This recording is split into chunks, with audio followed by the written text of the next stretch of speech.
Mayong adlaw o yan asap kita sa episode 13 karon.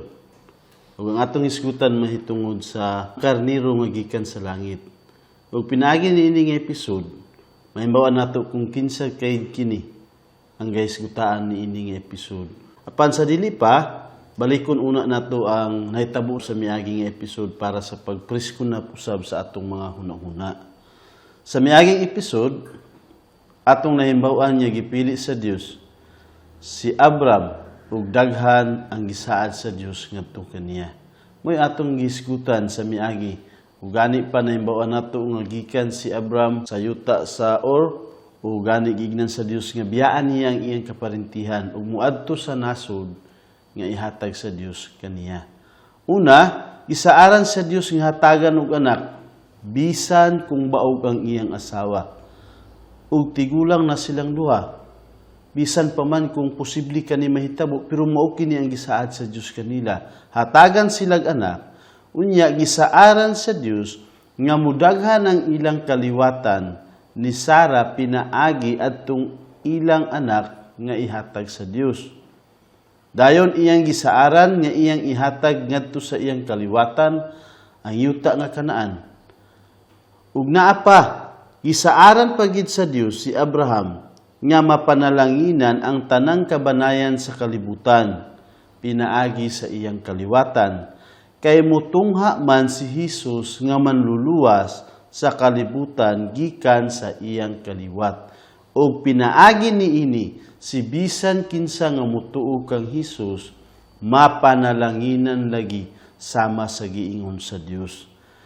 Unya ang tanang mga nasod nga manalangin kang Abraham ug sa iyang kaliwatan panalanginan sa Dios. Ug ang tanang mga nasod nga mutunglo kang Abraham ug sa iyang kaliwatan tungluhon man usab sa Dios. Ug hangtod gani karon nga panahon maoy ga kahitabo.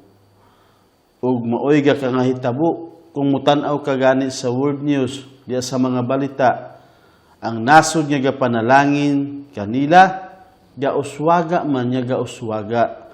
Apan ang nasod nga gakontra kanila sama sa atong gihisgutan sa miagi nga episode, hangtod gani karon galisod-lisuron sila sa Dios. Kay ang saad lagi sa Dios nga mga panalangin ug ang pagtunglo galihok hangtod karon.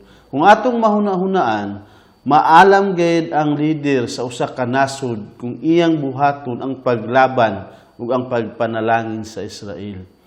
Kay kini nga saad mahimo nga mudangat usab kanila ug mahimo sila nga mag-uswaga.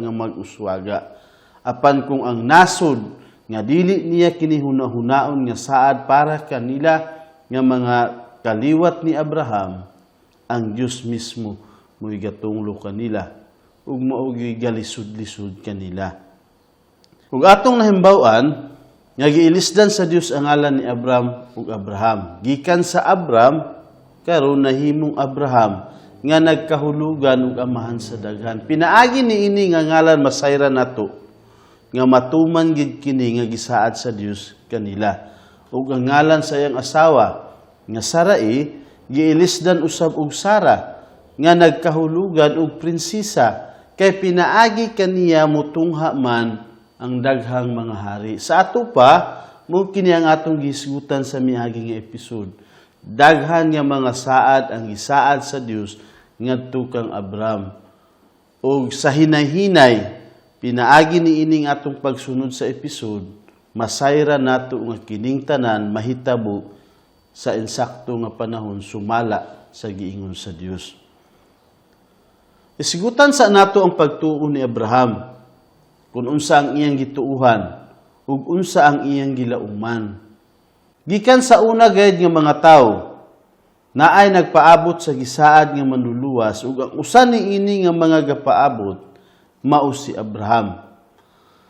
Diha sa Genesis Kapitulo 20, versikulo 7, atong mabasa nga propita si Abraham. Sa ato pa, si Abraham, propita nga sama kang Abel ug kang Inok.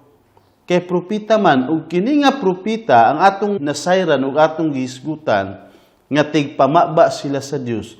O kung naay gusto sa Dios nga ipahayag para sa mga tao, kini sila nga mga propita mao'y gagamiton sa Dios. Ug sama sa gibuhat ni Abel, ug sama sa gibuhat ni Enoch, ug karon nga si Abraham, tungod kay propita man siya sa Dios, ga ipahayag usab niya kung unsay tuyo sa Dios para sa mga tao. Ug atong nahimbaw-an nga nanudlo ang tanang mga propita nga mapasaylo ang sala sa mga tao pinaagi kang Hesus. Walay lain. Mao'y gitudlo ni Abel, mao'y gitudlo ni Enoch, ug mao usab gitudlo ni Abraham.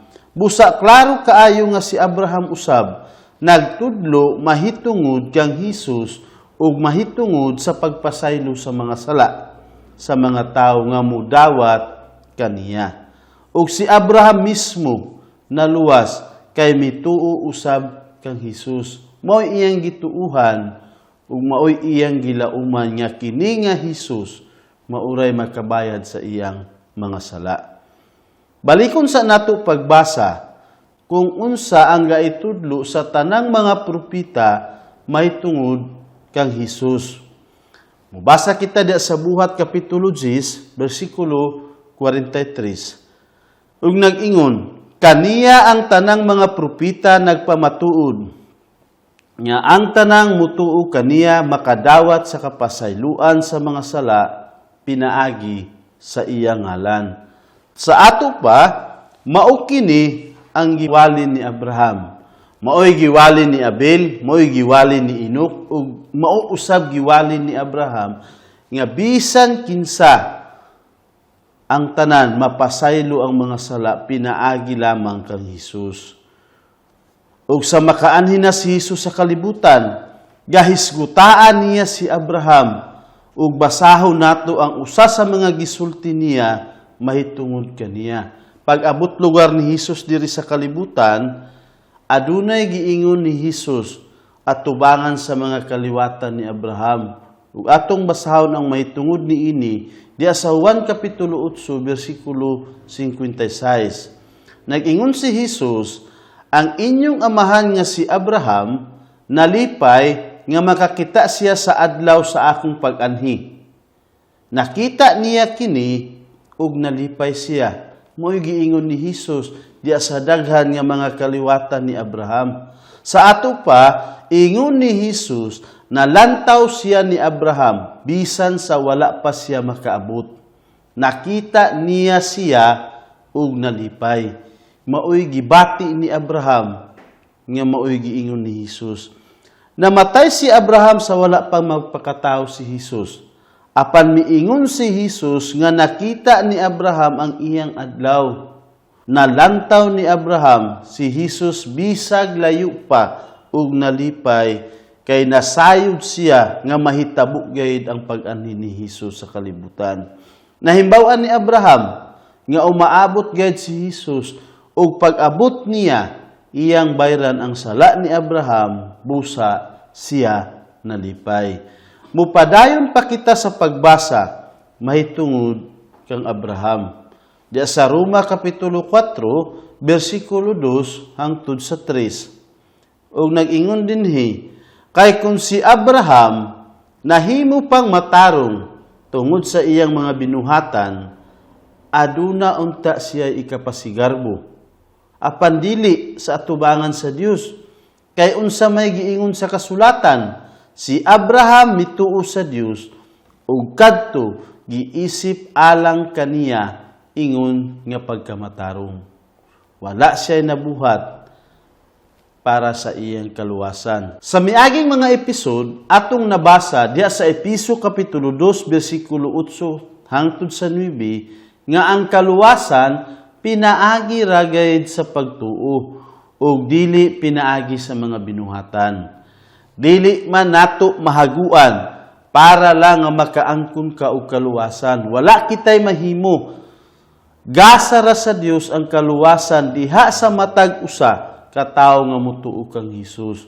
Busa wala makapasigarbo si Abraham nga naluwas tungod sa binuhatan. Kay naluwas man pinaagi ra sa pagtuo ug mao gihapon kini ang gahisgutan sa atong gibasa Diya sa Roma Kapitulo 4, mahitungod kang Abraham. Wala siya ikapasigarbo, kay igo ra siya mituo sa Dios, ug tungod sa iyang pagtuo, gimatarong siya pinaagi sa pagpapa sa Dios sa tanan niyang mga sala. Ang pagkamatarong sa tao, dili man nato makuha pinaagi sa pagbuhat sa mga maayo.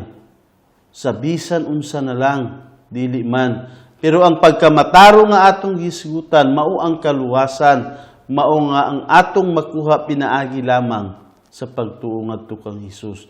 Kay kita, wala kitay mabuhat para niini.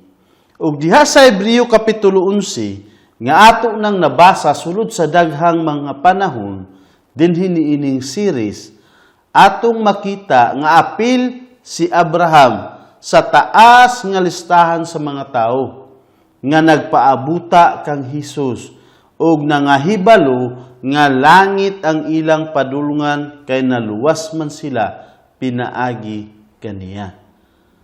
Di ba kung makadumdum kita, daghan nga mga tao ang atong gihisgutan diya sa Hebreo Kapitulo 11 ug apil lagi si Abraham nga nagpaabot ni ini nga manluluwas.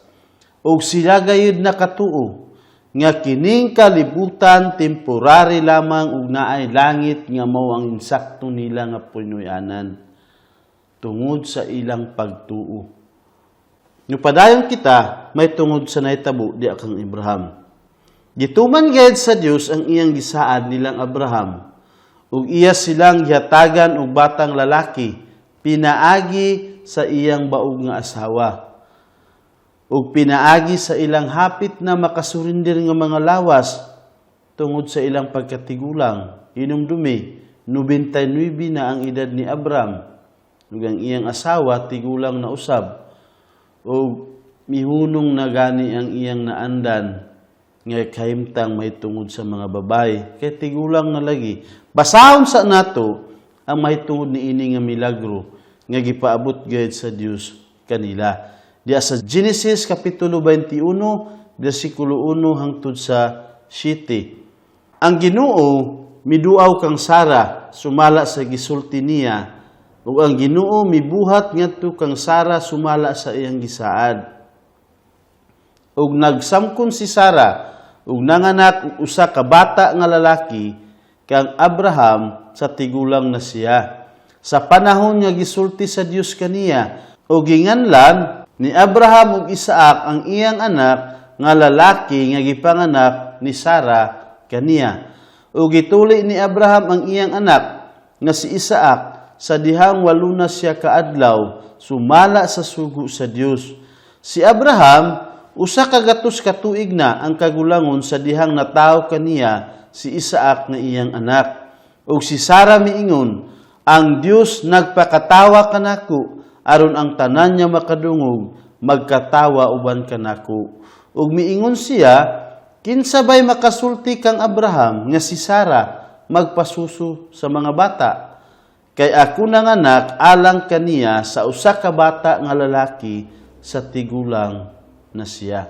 Sa ato pa nahitabo gayud ang gisaad sa Dios ngadto kanila. Pinakamaayo kini nga katumanan sa gisaad sa Dios kang Abraham. Gihatagan niya sila ug anak nga lalaki ug Isaac ang ilang gingalan niini usa ato pa katawa nga sama sa giingon sa Dios nga mao'y ingalan sa bata. Ug sa lutason na nila si Isaac, gipapahawa ni Abraham si Hagar ug si Ismael ug gipaklaro sa Dios nga si Isaac mao'y bugtong anak ni Abraham. Di ba makadumdum kita sa miaging episode nga atong nahibaluan nga nakaanak si Abraham didto sa ulipon ni Sara nga si Hagar. Ug ato gayud maklaro nga wala dawata sa atubangan sa Dios si Ismael nga mao'y mahimo nga batang gisaad. Dili man ug wala kini dawata sa Dios. Hinuon si Isaac mao'y gipaklaro sa Dios nga siya mao ang bugtong anak ni Abraham. Ug sa pag-abot ni Isaac, gipapahawa dayon si Hagar ug si Ismael. Dili ba naglantaw si Abraham nga sama sa atong gisgutan ganina diya sa Juan nga si Abraham nakalanta og iyang nakita ang adlaw ni Hesus ug nalipay pag-ayo? Bisan wala pa kini nakaabot, nalantaw na niya ang pag-abot ni Hesus diri sa kalibutan. Ug si Abraham propita, busa na nudlo nga ang pagkapasaylo sa sala pinaagi kang Hesus.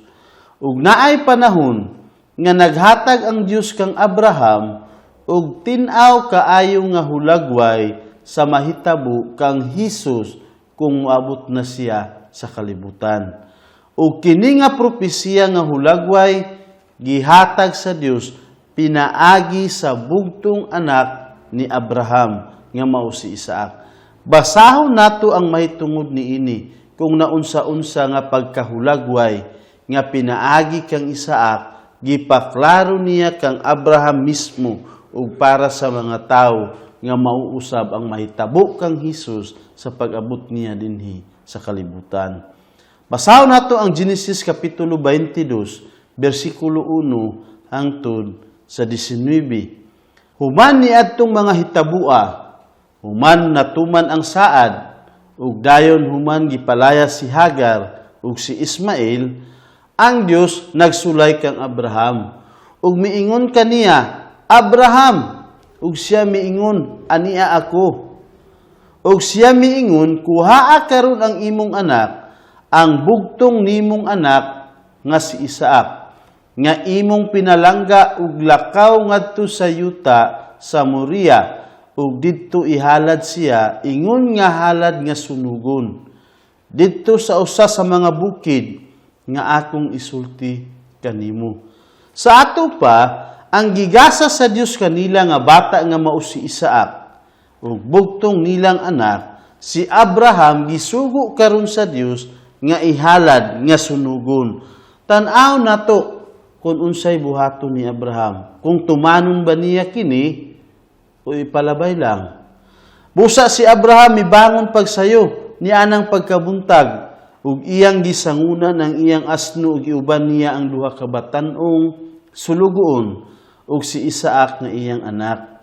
Ug nagbugha siya og kahoy alang sa halad nga sunugon ug mitindog ug miadto sa dapit nga giingon sa Dios kaniya. Sa ato pa si Abraham, direkta, walay mga reklamo, misunod siya ug mituo sa Dios.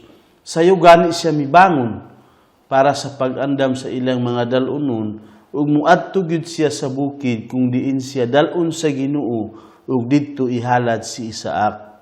Sa ikatulo nga adlaw, giyahat ni Abraham ang iyang mga mata ug nakita niya ang dapit didto sa unahan ug si Abraham miingon sa iyang mga sulugoon, hulat una kamo dinhi uban sa asno.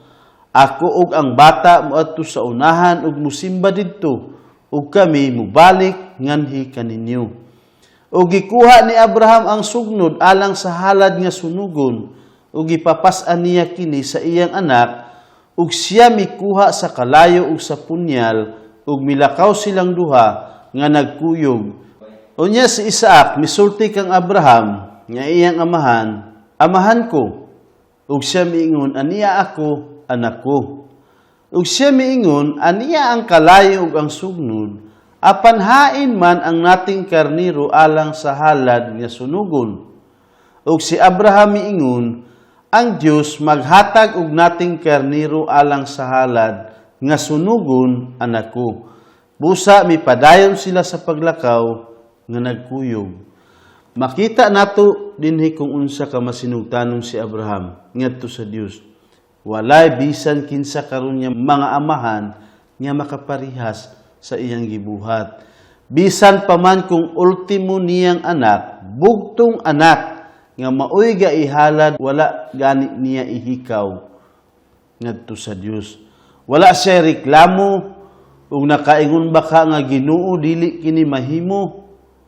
Lain na lang ang ipabuhat kanako. Apan ayaw kining bugtong kong anak. Si Abraham misugot ug mituman sa kung unsa ang giingon sa Dios. Sayro nato karon kung unsa ang sunod nga nahitabo. Sa dihang miabot sila sa dapit, nga giingon kaniya sa Dios, si Abraham naghimo didto og usa ka halaran, ug gipahiluna niya pag-ayo ang kahoy, ug gigapos niya si Isaac nga iyang anak, ug gipahimutang niya siya sa halaran sa ibabaw sa sugnod, ug gituy-od ni Abraham ang iyang kamot, ug gikuha niya ang iyang punyal aron sa pagpatay sa iyang anak.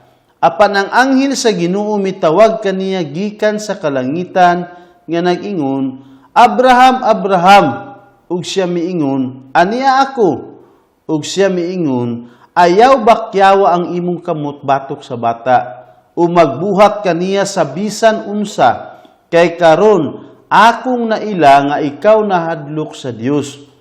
Sa nakita nako nga wala ikaw maghikaw sa imong bugtong nga anak, ngari ka nako.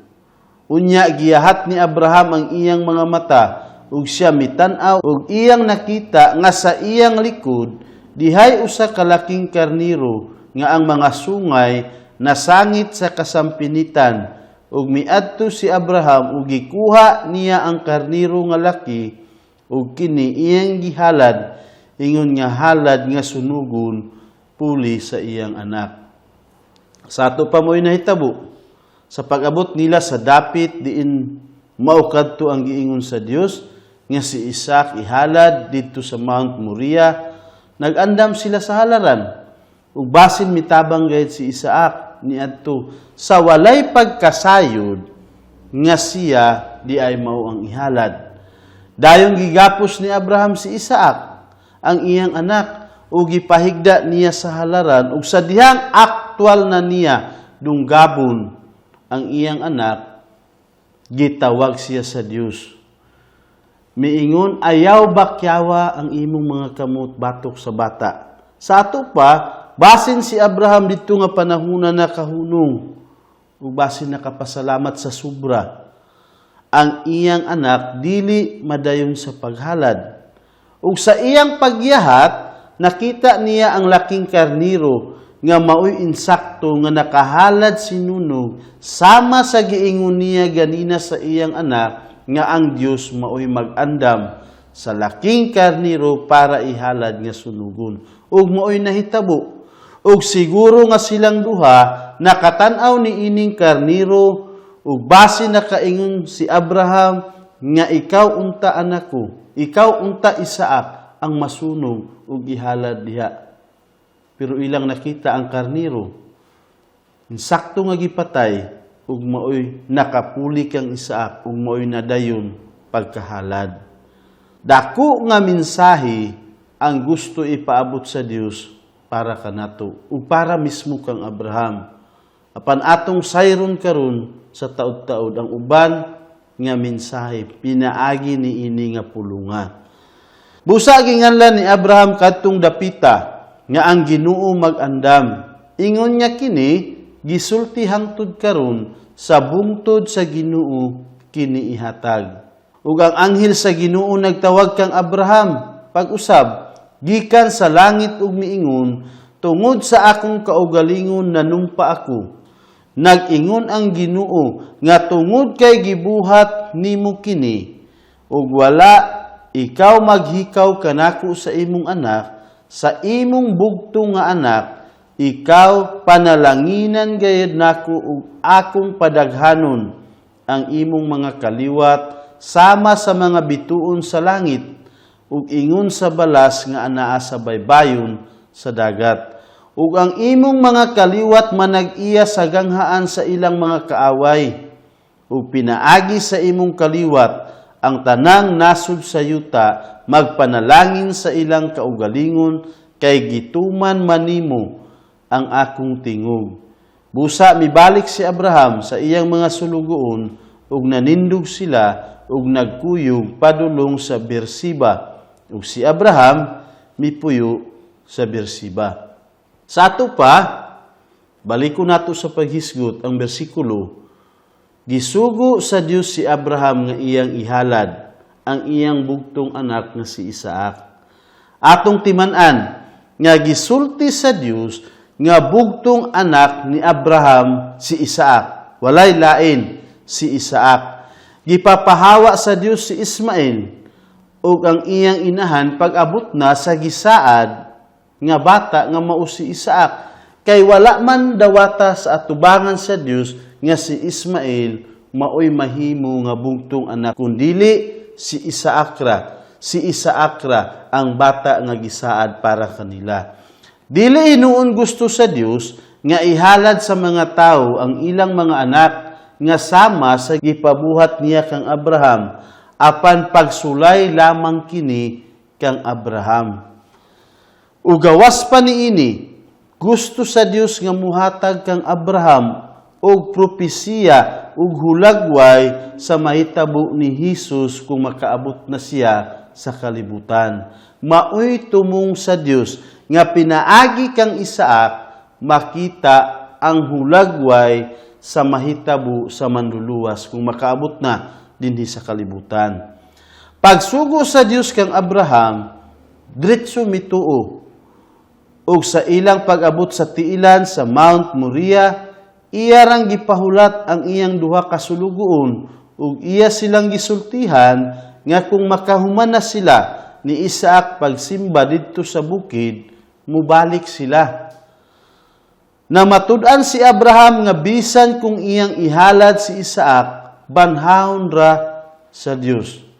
Mao'y iyang pagtuo. Busa gani, kung atong mahinumduman, miingon siya nga mubalik ra sila.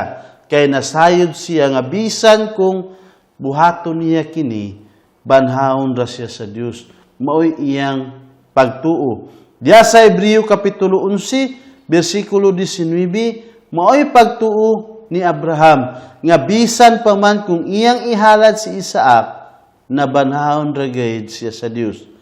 Asa gani nga bukid gipahalad si Isaac? Dito sa Mount Moriah, di ba? Ang bukid nga gitudlo sa Dios kang Abraham, nga dito ihalad si Isaac, importante kaayo ug dili mahimo nga bisan asa ra ihalad si Isaac. Dili mahimo nga dinha sa ilang lama, ug dili sad mahimo didto ra sa ilang uma. Adunay espesyal ug giingon sa Dios kung asa kini buhaton nga paghalad.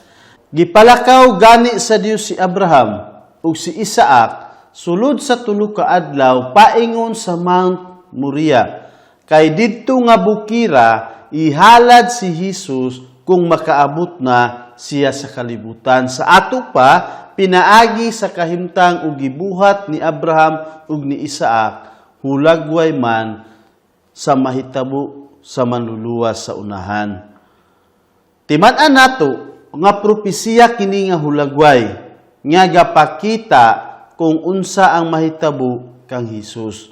Pinaagi sa pagpahalad sa Dios kang Abraham sa iyang anak, gipakita niyang daan kung unsay mahitabo kang Hesus o kung asa dapit kini mahitabo. Bugtong anak si Isaac o bugtong usab nga anak si Hesus o gipatunga silang duha sa Mount Moriah. Tanan kini nakasibo diha sa hulagway. Samtang gatunga si Isaac sa Mount Moriah, gapas-an og kahoy kung diin didto siya gipahigda. Ug sa gatunga si Hesus sa Mount Moriah, nagpas-an man usab og kahoy nga mao ang krus nga diha siya gilansang. Hulagway man lagi ang nahitabo kang Isaac sa mahitabo usab kang Hesus. Sa gatungas na silang Abraham, gipangutan-an ni Isaac kung asa ang nating karniro nga ihalad ug gitubag sa iyang amahan nga ang Dios mo'y maghatag sa nating karniro nga ihalad. Nalantaw ng daan ni Abraham ang ihalad sa Dios ug nalipay. Nahimbawan ni Abraham nga umaabot ang insakto nga halad nga mao si Hesus. Ug sa ilang pagtunga sa Mount Moriah, aktual gayud nga nakita ni Abraham ang mahitabo sa bugtong anak sa Dios kung makaabot na sa kalibutan. Kung atong mahinumduman o kung atong ma-imagine, kini nga nahitabo kang Abraham o kang Isaac, Si Abraham nakapamalandong siguro pagkahuman nila ug iyang nakita kung unsa kasakit ang bation ni Hesus sa pag-abot diri sa kalibutan. Didto sa ibabaw sa Mount Moriah gipahigda si Isaac sa kahoy nga iyang gipas-an, ug didto usab sa Mount Moriah gipahigda si Hesus diha sa kahoy nga iyang gipas-an nga mao ang iyang krus. Adto niya gihalad ang iyang kaugalingon. Didto siya nagantos. Sa dihang patyo na si Isaac, gitawag sa Dios si Abraham gikan sa langit, ug iyang gisultihan nga dili niya unsaon ang iyang anak. Apan sa gilansang na sa krus ang kaugalingong anak sa Dios nga mao si Hesus, wala man niya ipalingkawa sa kamatayon. Sama sa giingon diha sa Roma Kapitulo 8 versikulo 32. Si Isaac wala makadayon makahalad, apan si Hesus nadayon gayud. Hulagway ra si Isaac ang Hesus, apan si Hesus ug iya mauman gayud ang tinuod nga halad. Unya naay gihatag sa Dios kang Abraham nga laking karniro aron iyang ihalad nga puli kang Isaac, ug hulagway usab kini nga karniro kang Hesus nga namatay, puli kanato, puli kanimo. Ang karniro nga gikan sa langit nga maoy nagantos para kanato, mauman si Hesus. Siya ang nagpaaga sa iyang dugo ug nagpalansang para kanato, para kanimo tungod sa atong mga sala. Siya ang insakto nga gihalad, siya ang insakto nga nagantos para nga mabayran lang ang atong sala nga kamatayon ug makabalik kita ngadto sa sabakan sa Dios. Ug sa nakahalad na ni Abraham ang karniro nga gihatag sa Dios nga puli kang Isaac, gipamatud-an na usab sa Dios kang Abraham ang iyang mga saad. Gisultihan na usab niya si Abraham nga iya gayong panalanginan ug padaghanon ng iyang kaliwatan, aron mahisama sila kadaghan sa mga bituon sa kalangitan ug sa mga balas diya sa baybay sa dagat. Sobra kadaghan gikan sa usa ka bata karon ang panalangin sa Dios, mas mudaghan gani sila nga dili gyud maihap. Pariha sa mga bituon sa kalangitan ng ilang kadaghan ug pariha sa mga balas sa baybay sa dagat. Inana pag-esplikar sa Dios ang mahitungod sa kaliwatan nga ipanalangin niya diha kang Abraham. O giingnan sa Dios nga pinaagi sa kaliwat ni Abraham, mapanalanginan gayud ang tanang mga nasod ug ang tanang kabanayan sa kalibutan. Ug pagkahuman adto, may pauli na si Abraham ug si Isaac. Apan sa wala pa sila mo pauli, ginganlan ni Abraham kadto nga dapita nga ang Ginoo maoy maghatag. Kay si Abraham nasayod nga sa tukma nga panahon, sa insakto nga panahon, ang Dios gayud maoy maghatag di adto nga bukira. Agi pagsira, isgutan sa nato ang usa nga gaitawag sa Dios sa iyang kaugalingon nga anghel sa Ginoo. Sama sa atong nabasa ganina diya sa mga bersikulo. Atong maklaro diya sa Genesis Kapitulo 22, versikulo 15, nga ang anghel sa Ginoo mao mismo ang Dios. Usa kini nga gaitawag sa Dios sa iyang kaugalingon diha sa iyang pulong. Musa dili nato kinahanglan nga libugon ang atong hunahuna kay usa kini kangalan ug maoy gaitawag ngadto kaniya.